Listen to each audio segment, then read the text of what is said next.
Dear students, हमने जो discussion cover किए हैं लास्ट सेम पे, उसमें हमने हेड ऑन कोलिजन के बारे में बात करी। हेड ऑन कोलिजन में हमने ये भी डिस्कस किया कि अगर हैवी बॉल हो तो हैवी बॉडी हो तो उसमें वेलोसिटी में कोई चेंज नहीं होता है, और अगर आपकी दो बॉडी सेम मास की हेड ऑन कोलिजन में इलास्टिक कोलिजन में टकराए तो वेलोसिटी का एक्सचेंज होता है। अब अगर हम जो पॉइंट्स हमने पहले पढ़े उसको थोड़ा सा आगे डिटेल में डिस्कस करें कि भाई अब हम आगे क्या पढ़ सकते हैं, तो आपका सिंपल सा ऑब्लिक कोलिजन आता है। ओके, ऑब्लिक कोलिजन में अगर मैं बात करूं तो क्या है, ऑब्लिक कोलिजन में दो चीज़ें आपको पढ़नी है। कुछ कोलिजन ऐसे होंगे जिसमें आपका दो बॉल आपस में टकराए होंगे, फ्री कोलिजन होगा, और कई बार आपका कंस्ट्रेंट ऑब्लिक कोलिजन आता है। तो ऑब्लिक कोलिजन अगर फ्री हो तो हमारी अप्रोच क्या होगी, और अगर कंस्ट्रेंट हो तो हमारी अप्रोच क्या होगी। ओके, तो डिस्कशन ये आता है कि जैसे अगर मैं ऑब्लिक कोलिजन की बात करूँ, जैसे एग्जांपल लिया आपने, ऑब्लिक कोलिजन में हम क्या बोलेंगे सर, सिंपल सी बात, जो आपका लाइन ऑफ मोशन होगा और जो लाइन ऑफ इम्पैक्ट होगा, ये दोनों लाइंस आपकी एक दूसरे से डिफर करती हैं। ठीक, line of motion differs from line of impact. अगर आपसे कोई पूछे इसका एक सबसे बेसिक सा एग्जांपल बताइए, तो ऐसा ले सकते हैं कि मैंने यहाँ पे एक सरफेस ली, ये आपकी स्मूथ सरफेस है, और इस स्मूथ सरफेस से बचे एक बॉल आपकी इस तरीके से आती है, और ये बॉल आके अप्रोच करके यहाँ पे हिट करती है। ओके, ये आपका पॉइंट ऑफ कोलिजन है। ओके, तो जो मैंने आपको ये लाइन दिखाई है, ये आपके पास जो लाइन आ रही है, लाइन ऑफ मोशन हुआ, बॉल इस तरीके से आ रही है। सबको क्लियर है, जब भी बॉल आके यहाँ पे हिट करेगी, एक छोटे से टाइम के साथ ग्राउंड के साथ टच में रहेगी और रिबाउंड करेगी, तो आपको ये क्लियर है, स्मूथ सरफेस होने की वजह से यहाँ पर स्मूथ सरफेस पे अगर कोई फोर्स आएगा तो परपेंडिकुलर टू द सरफेस होगा। तो इस पॉइंट पे जो इम्पैक्ट आएगा, जो लाइन ऑफ इम्पैक्ट होगा, ये लाइन में क्लियर। तो ये जो येलो लाइन आई, ये आपकी लाइन ऑफ इम्पैक्ट हुआ, क्लियर, ये लाइन ऑफ इम्पैक्ट, और ये वाइट लाइन आपका लाइन ऑफ मोशन। अब अगर मैं आपसे एक बहुत सिंपल सी बात करूँ तो यहाँ पे क्या करा जाए, तो आप दो चीज़ों को बहुत अच्छे से समझिए कि ये जो बॉल ली है आपकी, इसकी एक वेलोसिटी होगी अलोंग लाइन ऑफ इम्पैक्ट, इसको आप बोल सकते हैं वेलोसिटी अलोंग नॉर्मल, और जो बॉल की दूसरी डायरेक्शन में perpendicular to the normal along the surface, the velocity along tangent. ठीक, ये बॉल जो आपने ली थी आके टकराती है, रिबाउंड करके इधर जाती है इस तरीके से। ओके, तो आपने कहा कि सर ये जो बॉल आपकी हिट कर रही है, इस पर एक नॉर्मल इम्पैक्ट आएगा, इम्पल्स आएगा, इम्पल्स आपका परपेंडिकुलर टू द सरफेस है, तो जो कंपोनेंट चेंज हो सकता है वो कंपोनेंट आपका, मेरा कहना है वी एन चेंज होगा, और ये वी एन प्राइम हो जाएगा।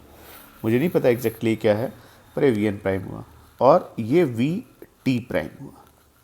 क्लियर। अब मुझे एक बहुत बेसिक सी बात बताइए, अगर एक वी टी और एक वी टी प्राइम है, तो क्या वी टी प्राइम और वी टी सेम होंगे? सर, क्योंकि सरफेस स्मूथ है, तो स्मूथ सरफेस पे अलोंग द सरफेस कोई फोर्स नहीं होगा, along the surface along the tangent force zero, along the tangent momentum का चेंज ज़ीरो।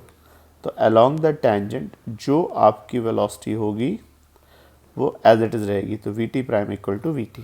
ओके, अच्छा, वी एन और वी एन प्राइम, मैं आपसे एक पूछूं, क्या ये ऑब्लिक कोलिजन है? हाँ सर, ऑब्लिक कोलिजन में एक बात पूछी जाए, तो मेरी बात अच्छे से समझो, ऑब्लिक कोलिजन में क्या एक हेड ऑन कोलिजन छुपा हुआ है? तो आप कहोगे of course sir, oblique collision में एक हेड ऑन कोलिजन छुपा हुआ है, ये वी एन से आया, वी एन प्राइम से गया, अलोंग नॉर्मल वी एन से आया, वी एन प्राइम से वापस गया। और दूसरी डायरेक्शन कौन सी होती है सर? एक होता है ऑब्लिक कोलिजन का एक हुआ हेड ऑन कोलिजन, और दूसरा आपका टेंजेंशियल डायरेक्शन में अगर पूछूं तो सर क्या टेंजेंशियल डायरेक्शन में कोई कोलिजन होता है? सर, बॉल वीटी से आई, इस डायरेक्शन में कोई इम्पैक्ट नहीं है, स्मूथ सरफेस होगी तो टेंजेंशियल डायरेक्शन में कोई इम्पैक्ट नहीं आएगा।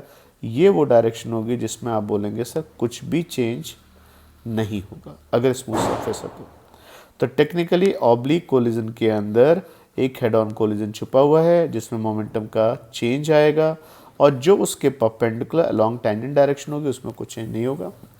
इसका मतलब मैं पूछूं सर ये वी एन किसके इक्वल होगा, तो आप कहोगे सर आपने अभी थोड़ी देर पहले डिस्कशन पढ़ा था, बॉल वी एन से आएगी तो ई वी एन से रिबाउंड करेगी, तो ये वेलोसिटी कितनी होगी आपकी अगर पूछा जाए, तो आप बोलोगे सर ये वाली वेलोसिटी ई वी एन होगी। ओके, तो अगर मैं एक सिंपल सा डिस्कशन बेटा आपसे पूछूं, बहुत ही बेसिक सा, आपने एक स्मूथ सरफेस ली, इस पर एक बॉल आके हिट करती है। ओके, ये बॉल इस तरीके से हिट करती है। लेट्स से एंगल बच्चे आपको कितना दिया गया, 30 डिग्री दिया गया। बॉल ऐसे आती है और ये बॉल का लाइन ऑफ मोशन था। ठीक, बॉल इस तरीके से नॉर्मल के अलॉन्ग आती है और आफ्टर कोलिजन बॉल इस तरीके से जाती है और इसका एंगल चेंज हो जाता है। सर इसका एंगल अब बढ़ गया, लेट्स से 60 डिग्री हुआ है। तो अगर मैं आपसे एक छोटा सा क्वेश्चन पूछूं, क्या इस क्वेश्चन में आप मुझे कोफिशिएंट ऑफ रेस्टिट्यूशन बता सकते हैं कितना होगा? तो दिमाग में आता है कोफिशिएंट रेस्टिट्यूशन तो नहीं समझ में आ रहा है क्या है, क्योंकि मुझे स्पीड वगैरह कुछ भी नहीं बताया गया। नहीं बताया गया, कोई बात नहीं, मैं मान लेता हूँ इस क्वेश्चन को यहाँ से पिक करके, इस डायग्राम को तो डिस्टर्ब नहीं करते हैं, यहाँ से कॉपी किया, नीचे लिखा और ये मेरे पास आया इस तरीके से। अब अगर 60 डिग्री आया है बच्चे आपके इस तरीके से, 60 डिग्री पे बॉल इस तरीके से रिबाउंड होकर जाती है, ये वेलोसिटी मैंने मान ली v1 है ना। अच्छा दूसरी वेलोसिटी सर ये भी नहीं पता, ये वेलोसिटी v2 है। अब आप कंपोनेंट्स करिए अलोंग टेंजेंट, ये आपको अलोंग नॉर्मल और अलोंग टेंजेंट दो डायरेक्शन दिखेंगे आपको। अलोंग नॉर्मल अगर मैं पूछूं तो क्या कुछ वेलोसिटी होगी, यस सर, तो v1 एंगल 30 के हिसाब से v1 cos 30 आ गया और इधर कंपोनेंट कितना आ गया, तो आप बोलोगे v1 sin 30। Okay, after collision अगर पूछा जाए तो इसकी वेलोसिटी अलोंग दिस डायरेक्शन कितनी हो जाएगी, v2 cos 60 और अलोंग टेंजेंट कितना होगा, v2 sin 60। मैं बार बार एक ही चीज़ पे एम्फेसाइज कर रहा हूँ, आप ध्यान से देखो कि अगर आपका ये v1 sin 30 along tangent component था और स्मूथ सरफेस है, तो फ्रिक्शन की एब्सेंस में अलोंग टेंजेंट कोई फोर्स नहीं होगा, ये दोनों कंपोनेंट सेम होंगे। तो what is the relation between v1 and v2, तो v1 sin 30 is equal to v2 sin 60। Clear? तो अगर मैं इस वैल्यू को ठीक से लिखूँ तो v1/2 equal to v2 √3/2, 2 cancel. Sir बाद में स्पीड थोड़ी सी कम हो गई है, बढ़िया बात है, अगर स्पीड कम हो गई इसका मतलब ई की बात, ई पक्की बात है क्या होगा, >1 आएगा। अच्छा ई कैसे निकालेंगे भाई, आपने एक बात और बोली थी कि जो वेलोसिटी अलोंग नॉर्मल आती है ये हेड ऑन कोलिजन का इफेक्ट देगी और हेड ऑन कोलिजन में आपकी वेलोसिटी आफ्टर कोलिजन ई टाइम्स हो जाएगी। तो दे आर सेइंग इनडायरेक्टली कि v2 cos 60 की वैल्यू जो अप्रोच करने वाली स्पीड थी उसका ई टाइम्स होगा। सर v2 की वैल्यू v1/√3 आपने लिखी थी, तो v1/√3 cos 60 1/2 ई v1 cos 30 √3/2, यहाँ से 2 कैंसिल, v1 कैंसिल और e is equal to simply 1/3। Okay, तो जो की कॉन्सेप्ट आपको अपने माइंड में रखना है वो की कॉन्सेप्ट ये है कि जब भी आपका ऑब्लिक कोलिजन होगा, जैसे हमने भी पढ़े, तो हेड ऑन कोलिजन और एक डायरेक्शन टेंजेंशियल होगी जिसमें आपका कुछ भी चेंज नहीं होगा। डन? तो ये रिलेशन आया आपके पास e is equal to 1/3। Obviously collision inelastic है। अगर मैं आपसे पूछूं सर क्या कुछ एनर्जी में लॉस हुआ होगा, सर एनर्जी में लॉस हुआ होगा अगर मैं पूछूं तो आपका एक कंपोनेंट में फ़र्क नहीं पड़ा होगा, पर एक कंपोनेंट एग्जैक्टली आपका 1/3 हुआ होगा। ओके, आप इसमें चेंज निकाल सकते हैं क्या आएगा। अगला डिस्कशन आता है कि अगर मेरे पास क्वेश्चन मैं आपको दूं, यहाँ पे बड़ा सिंपल सा डिस्कशन है। मैंने क्या किया, यहाँ से एक बॉल को लॉन्च किया, ये बॉल आप यहाँ से v0 स्पीड से लॉन्च करते हैं और थीटा एंगल पे। अगर ये बॉल प्रॉपरली फ्लाई करते हुए ग्राउंड पे आती तो उससे इसकी रेंज कुछ आती। ओके, ये रेंज आती, इसकी रेंज कितनी थी, 8 थी। पता लगा कि सर रेंज की बात नहीं हो पाई कि बीच में आपने एक वॉल ली, वॉल आपने यहाँ पे शो करी और वॉल जो आपने यहाँ पे बनाई बेटा इस तरीके से, अब ये हिट करने के बाद आपको पता लगा कि सर ये अपना ये वाला मोशन तो पूरा नहीं कर पाएगा, इसका कोलिजन कोफिशिएंट डिस्ट्रीब्यूशन ई लिखा, बॉल आके बच्चे यहाँ पे हिट करती है और बॉल रिबाउंड करके कहीं यहाँ पे गिरती है आके। ओके, लेट्स से ये वैल्यू बच्चे मैं डी मान लेता हूँ, ये वैल्यू मैं एक्स मानता हूँ। क्लियर? अगर मैं क्वेश्चन में आपको ई की वैल्यू नहीं देता हूँ और मैं बताता हूँ बस स्ट्रेट कि सर रेंज थी, एक्स था, डी था, तो आपको ई की वैल्यू निकालनी है। सर कोफिशिएंट ऑफ डिस्ट्रीब्यूशन क्या रहा होगा in terms of R range x and d. Okay, तो ठीक है, आपने कहा इसको हम ट्राई कर सकते हैं। अगर आप अच्छे से देखो तो क्या होगा, ये जो आपने पूरा फ्लाइट लिया था, है ना, ये फ्लाइट आपने लिया यहाँ पर, ये आपके पास यहाँ पे आपने वॉल शो करे। ओके, ये आप वॉल शो करते हो इस तरीके से। ओके, ये ऐसे आ गया। अब मुझे एक बात बताइए, जो ये बॉल आपने ली इसकी हॉरिजॉन्टल वेलोसिटी कितनी सर? You cos theta. अच्छा, वर्टिकल वेलोसिटी इनिशियल कितनी थी? तो आप बोलोगे यू साइन थीटा। ये बॉल फ्लाई करके आके इस तरीके से वॉल को हिट करती है। अच्छा भाई, वॉल के बारे में बता दिया गया था, वॉल कैसी है सर? स्मूथ वॉल है।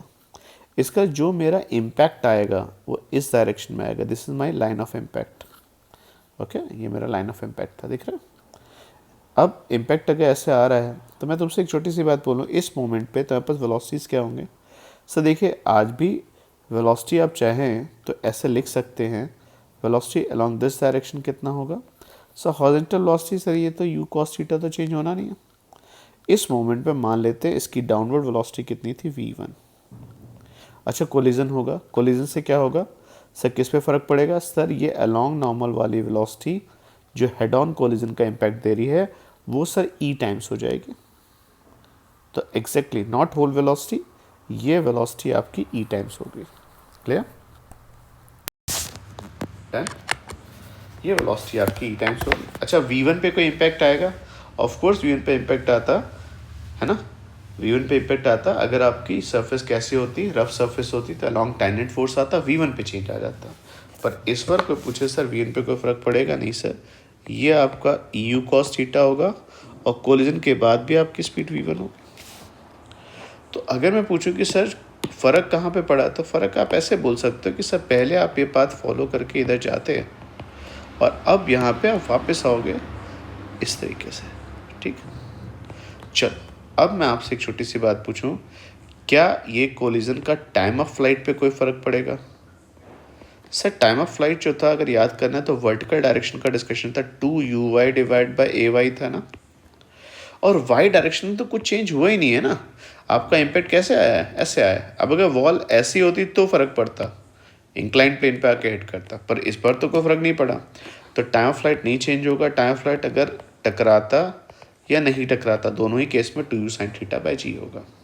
इसका मतलब अगर मुझे यहाँ तक वॉल तक जाने का टाइम अगर पूछा जाए, तो यहाँ से यहाँ तक का आने का टाइम अगर t1 है, आगे बचा हुआ टाइम t2, जो कि सबको पता है किसके इक्वल होता है, कैपिटल T माइनस टी होगा, कैपिटल T माइनस T1 होगा।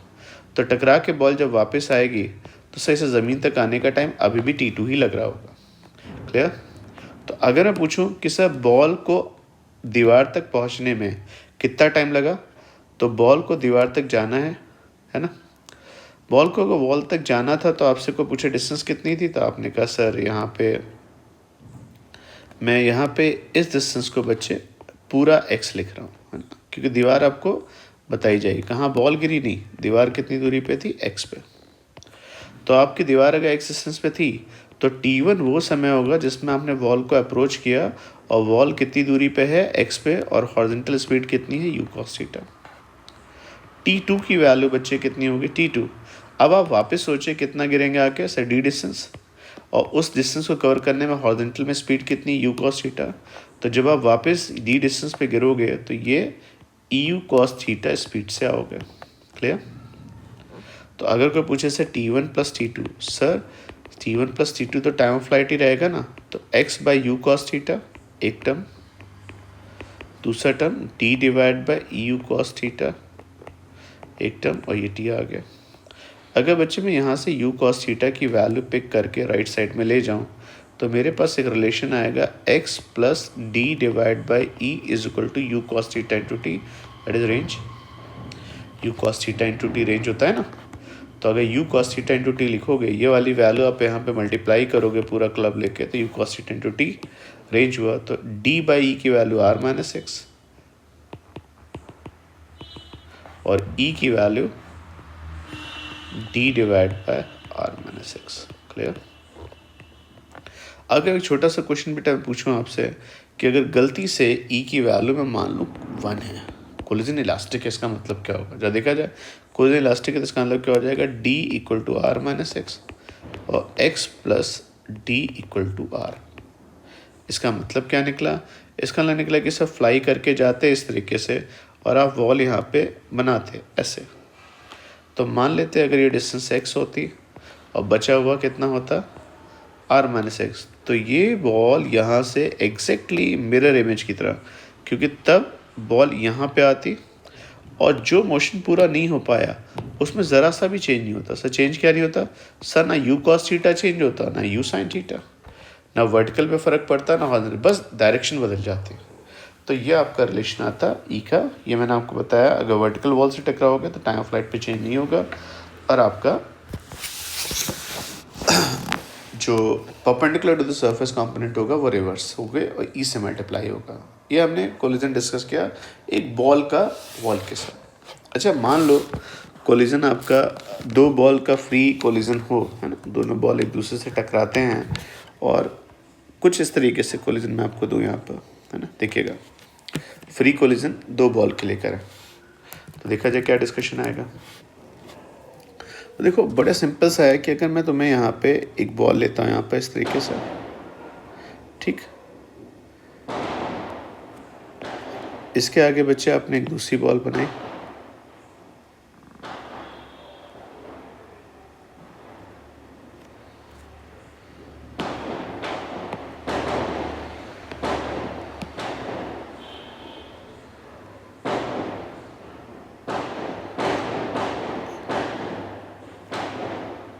ओके, ये बॉल बेटा इस तरीके से बनाई। मैं आपसे एक छोटी सी बात करूँ, क्या आपको लाइन ऑफ इम्पैक्ट क्लियर है? सर लाइन ऑफ इम्पैक्ट में तो कोई डाउट ही नहीं है हमें कि सर जो अलॉन्ग टेंजेंट लाइन थी, सर ये लाइन अगर मैं ड्रॉ करूँ यहाँ पर इस तरीके से, सर ये मेरी लाइन ऑफ इम्पैक्ट आ गई, दोनों सेंटर को ज्वाइन करने वाली लाइन। क्लियर। अब मैं अगर बॉल्स की बात करूं तो मान लेते हैं ये वाली जो फर्स्ट बॉल थी बच्चे वो इस तरीके से जा रही थी, आपकी वेलोसिटी आपने इस तरीके से रखी v1, और ये जो सेकंड बॉल थी बच्चे इसकी वेलोसिटी आपने इधर रख दी v2, है ना, ऐसे रखते हैं, और ये एंगल थीटा और ये एंगल अल्फा। क्लियर। अब एक बात बहुत अच्छे समझ के चलना, जैसे आपने अभी यहाँ पे लाइन बनाई लाइन ऑफ इम्पैक्ट, तो लाइन ऑफ इम्पैक्ट से परपेंडिकुलर लाइन भी एक सोचिएगा जिसको हम चाहें तो नाम दे सकते हैं नो लाइन ऑफ इम्पैक्ट, भाई जहाँ पे इम्पैक्ट हुआ ही नहीं, जहाँ पे कुछ होना ही नहीं है, ठीक। क्लियर। तो एक तरीके से इस डायरेक्शन को हम क्या बोल सकते हैं, अलॉन्ग नॉर्मल लाइन। ये कौन सी लाइन होगी, अलॉन्ग टेंजेंट, अलॉन्ग टेंजेंट, क्योंकि ये टेक्निकली टेंजेंट के पैरेलल देखिएगा। क्लियर। अब मैं आपसे एक बात करूँ बड़ा सिंपल सा, क्या आपको यहाँ पे दो बॉल और टू बॉल्स और उनके आपको टोटल 4 कंपोनेंट दिखते हैं? सर पहली बॉल का नॉर्मल के लॉन्ग टेंजेंट के लॉन्ग, दूसरी बॉल का नॉर्मल के लॉन्ग टेंजेंट के लॉन्ग। मैं फिर से एक बात बोलूँगा, नॉर्मल वाले कैसा इम्पैक्ट देंगे आपको, हेड ऑन कोलिजन, और टेंजेंट में तो कोई कोलिजन होना ही नहीं है। तो हमारी पहली रिस्पॉन्सिबिलिटी ये बनती है कि जो हमने डायग्राम बनाया उस डायग्राम में हम लोग वेलोसिटीज को प्रॉपरली रिजॉल्व कर लें। 2 डायरेक्शन हम पहले डिसाइड कर चुके हैं, कौन सी, ये रखे आपने। अब जब देखिएगा ये जो v1 cos थीटा v है लिखा, तो आपने बहुत अच्छे से v1 को रिजॉल्व किया इस डायरेक्शन में, ये मैं शो कर दे रहा हूँ, ये आपका इस तरीके से आ गया, आपकी इधर एक वेलोसिटी आ गई और आपकी इधर एक वेलोसिटी आ गई। क्लियर। अब मैं आप एक छोटी सी बात करूं कि आपकी v1 साइन थीटा एक कंपोनेंट आएगा इधर, इसका v2 साइन अल्फा आएगा, और v1 कॉस थीटा और v2 कॉस अल्फा आपके अलॉन्ग नॉर्मल आएंगे। अगर मैं आपसे पूछूं यहाँ से स्टडी को दो पार्ट में डिवाइड करिए, जिसको मैं बहुत प्यार से हेड ऑन कोलिजन और नो कोलिजन बोलूँगा। हेड ऑन कोलिजन और नो कोलिजन का मीनिंग क्या हो, ज़रा समझिएगा अच्छे से। ये जो आपने येलो वाली बॉल ली, इसके सामने आपने दूसरी जो ब्लू वाली बॉल ली, है ना, ठीक। फिर से आपने इस डायग्राम को यहाँ से कॉपी किया और इधर पेस्ट कर दिया, डन। तो मैं अगर बात करूँ यहाँ पर हेड ऑन कोलिजन और नो कोलिजन में, तो अच्छे से देखिएगा, ये आपके पास वेलोसिटीज़ आ गई इस तरीके से। तो देखो जो अलोंग नॉर्मल वेलोसिटीज़ थी वो आपको दिख रही है, ठीक। अब क्या होगा, ये दोनों बॉल इस डायरेक्शन में टकराएंगी, और जो ये डायरेक्शन थी बच्चे, ये वाले कंपोनेंट, ये कंपोनेंट तो चेंज होंगे नहीं। ये कंपोनेंट पहले कोलिजन के पहले अगर v1 साइन थीटा थे, तो कोलिजन के बाद भी वैसे के वैसे ही रहेंगे। हाँ, अब अगर पूछो सर कोलिजन के बाद क्या हुआ होगा, तो आप कोलिजन के बाद कह सकते हैं सर देखिए कुछ मिला के ऐसा कुछ बना होगा कि एक येलो बॉल जो आपने बनाई, जो दूसरी ब्लू बॉल आपने बनाई, देन अब आपका जो हेड ऑन कोलिजन था उसमें आपकी इस बॉल की वेलोसिटी कितनी हो गई x, इसकी कितनी हो गई y, हमें नहीं पता, x और y दो अननोन। पर क्या अलोंग टेंजेंट वाली वेलोसिटीज़ जो कोलिजन के पहले थे वैसे ही रहेंगे, तो v1 sine theta and v2 sine theta, v2 sine alpha. तो अननोन्स कितने हुए, से balls I, head on collision हुआ, बॉल की वेलोसिटी रिवर्स हो गई, चेंज हो गई। तो अब मैं आपसे पूछूं x और y दो अननोन हैं, तो अब आपसे क्वेश्चन अगर सॉल्व करना है तो कैसे सॉल्व करेंगे। पहली बात तो आप चुपचाप कंजर्वेशन ऑफ मोमेंटम लगाएंगे, किस डायरेक्शन में, अलोंग इम्पैक्ट लाइन, ठीक है ना। तो x और y दो अननोन है बच्चे, बाकी सब तो सॉल्व ही नहीं करना ना, x और y दो अननोन है। अच्छा, दूसरी इक्वेशन कौन सी लगाएंगे, सब कोफिशिएंट और रेस्टिट्यूशन की इक्वेशन लगाएंगे, किस डायरेक्शन में, अलोंग लाइन ऑफ इम्पैक्ट। और थर्ड बच्चे आपके पास आता है भाई बाकी क्या, sir along tangent no collision. Sir tangent के अलोंग तो कोई कोलिजन ही नहीं हुआ, तो वो कंपोनेंट जैसे थे वैसे के वैसे रहेंगे। तो ये डिस्कशन आपके पास आएगा किसी भी ऑब्लिक कोलिजन का जिसमें बॉल हिट करेंगे। दो चीज़ें दिमाग में याद रखनी, टेंजेंट में आपका कोई चेंज नहीं होगा, हेड ऑन में आपका कोलिजन पहले से आपको पढ़ना आता है ना। तो अगर मैं आपको क्वेश्चन दूँ इस तरीके से, जैसे आपने एक क्वेश्चन लिया ऐसे यहाँ पर, ऐसे देखिएगा कि ये आपने एक बॉल ली इस तरीके से, है ना,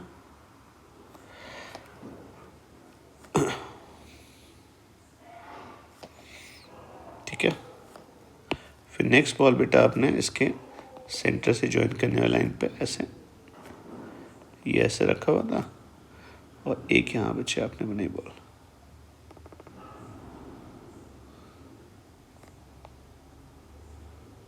डन, यस आ गया। दोनों बॉल्स की रेडियस कैसी है बच्चे, सेम है। ये जो बॉल थी ये मान लेते हैं v0 स्पीड से जाती है, सामने वाली बॉल को हिट करेगी, इसका मास m है, मास m है, कोलिजन की वैल्यू बच्चे आपने मान ली यहाँ पे इलास्टिक कोलिजन है। अब आपसे मैं अगर बात करूँ तो ये जो बॉल आपने ली थी, ये बॉल आपकी जाके इसको हिट करेगी, है ना। अब जब हिट करेगी तो आपसे क्वेश्चन पूछा गया था कोलिजन इलास्टिक है, तो बताइए क्या होगा। ये बात आपको बता दी गई कि ये लाइन आपकी, ये दोनों डिस्टेंस r है। तो देखिए येलो बॉल तो देखिए नहीं चल रही थी, है ना, उसकी बात की जाए तो उसका तो सोचना ही नहीं, ये बॉल ऐसी थी, यहाँ पे ऐसे कैसे बना दीजिए, ठीक है। ये इसका सेंटर आ गया, ये जो वाइट बॉल थी ये आके उसे हिट करती है,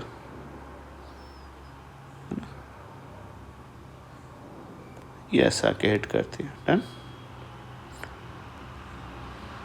अच्छा, अगर कोलिजन होता है बच्चे, तो मैं आपसे एक छोटी सी बात पूछूं, जिस समय कोलिजन होगा उस मोमेंट की ज्योमेट्री देखिए, तो ये दोनों के सेंटर को ज्वाइन करने वाली लाइन, सेंटर से सेंटर की डिस्टेंस 2r, ये बच्चे डिस्टेंस आपको बता दी गई थी r थी, तो ये डिस्टेंस यहाँ पे r आ रही थी, ये r आ गया आपके पास, ठीक है ना। अब मैं आपसे पूछूं, ये जस्ट बिफोर कोलिजन है, आपको बहुत अच्छे से दिखना चाहिए कि ये डायरेक्शन जो है बच्चे आपकी, मैं दोनों को सेंटर को ज्वाइन करने वाली लाइन पे अगर चलूं तो क्या आपको लगता है बच्चे लाइन ऑफ इम्पैक्ट है? Yes sir.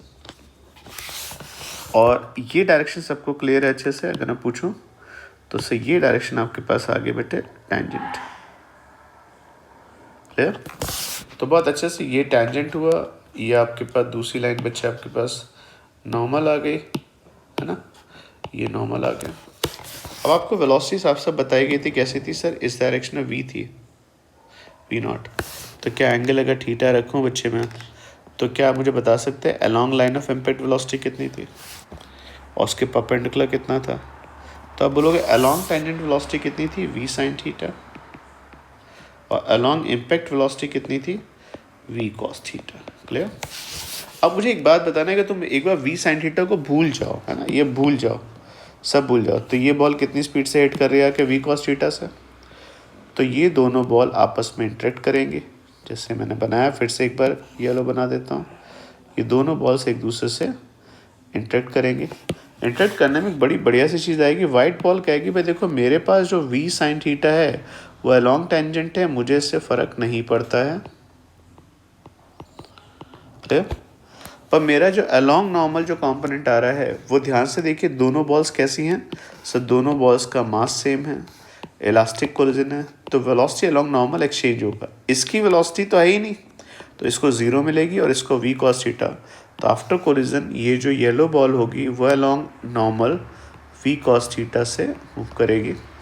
तो अब आपको कोलिजन अगर देखो तो ये एंगल भी गेस कर सकते थे कितना होगा, तो ये थीटा आया। साइन थीटा की वैल्यू बच्चे अगर देखी जाए तो परपेंडिकुलर डिवाइड बाय हाइपोटेन्यूज के हिसाब से ये आर, ये 2r के हिसाब से साइन थीटा 1/2 और theta equal to 30 degree. Clear? तो ये बॉल v/2 से और ये बॉल v√3/2 से चलती हुई जाएगी। क्लियर? तो अगर मैं एनिमेशन के पॉइंट ऑफ व्यू से दिखाऊँ आपको तो कुछ ऐसा रहा होगा यहाँ पे, है ना, कि ये बॉल आके इससे टकराएगी, टकराने के बाद ये इधर चली जाएगी और जो नीचे वाली बॉल है वो बेटा आपकी अलोंग नॉर्मल चलेगी। और एक चीज़ पक्की है, जो रेस्ट पर रखी बॉल होगी वो हमेशा अलोंग नॉर्मल ही चलेगी, उसे इम्पैक्ट उस डायरेक्शन में मिलना है। तो ये डिस्कशन बच्चे जो हमने किए ये आपके इलास्टिक ऑब्लिक कोलिजन के कॉन्सेप्ट को आज हमने डिस्कस किया। तो ऑब्लिक कोलिजन में दो ही बातें अच्छे से ध्यान रखनी है, एक डायरेक्शन होगी हेड ऑन कोलिजन और दूसरी डायरेक्शन होगी टेंजेंशियल, जिसको हम बोल सकते हैं नो कोलिजन। ओके, तो हम लोग बाकी डिस्कशन इसमें और कंटिन्यू करेंगे। नेक्स्ट एक अच्छी प्रॉब्लम कंस्ट्रेंट कोलिजन को भी डिस्कस करेंगे नेक्स्ट क्वेश्चंस में, नेक्स्ट डिस्कशन।